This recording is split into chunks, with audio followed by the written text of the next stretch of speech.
All right, so we're going to go ahead and talk about the poem Frederick Douglass by Robert Hayden. I would suggest that you continue highlighting moments that you feel are defining Frederick Douglass as being heroic or being a hero. After we finish reading the poem, we're going to go ahead and answer those two kid cues together, and then you'll begin your TP-CAST analysis.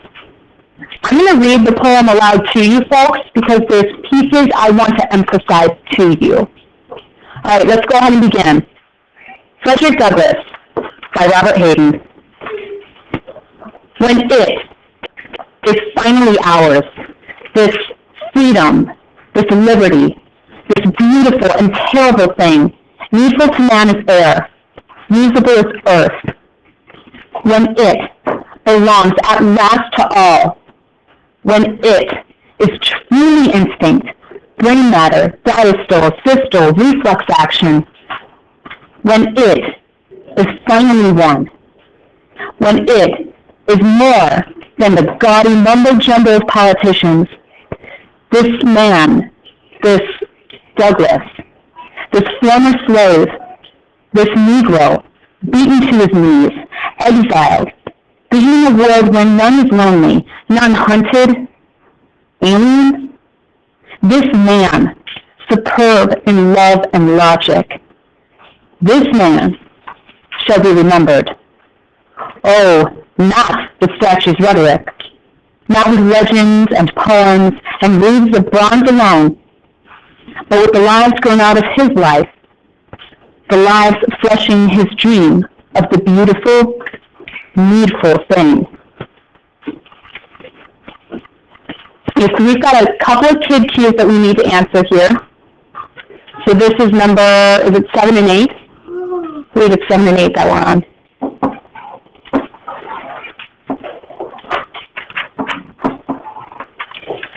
Number 7 is asking us in the first 6 lines, we need to circle the word it and sing as it appears. So we're going to go ahead and do that. And I'm only going to complete a couple. I want you folks circling it and sing as you see it appear. We have to identify what is this pronoun replacing. And lucky for us, the author establishes it in the first line of the poem. He states it for us. When it is finally ours, this freedom, this liberty. When it is finally ours, this freedom, this liberty. What is it supposed to be?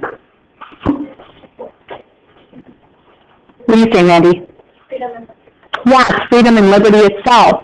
So it is freedom and liberty.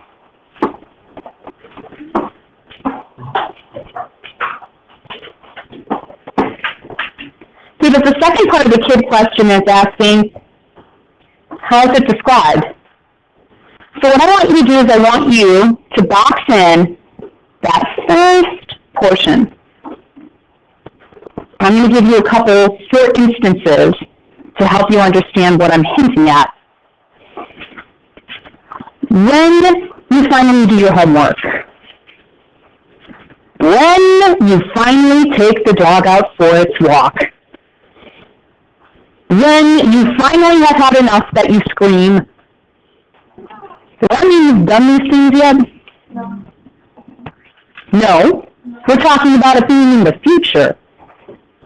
So when freedom and liberty is finally ours, does the author say that freedom and liberty is ours yet in this poem? Or what is he suggesting? It's going to be. It will be, it's going to be, it will happen at some point, and Frederick Douglass is going to take us there. So now what I want you to do is answer that second portion of the 7 kid cue. How is freedom and liberty described?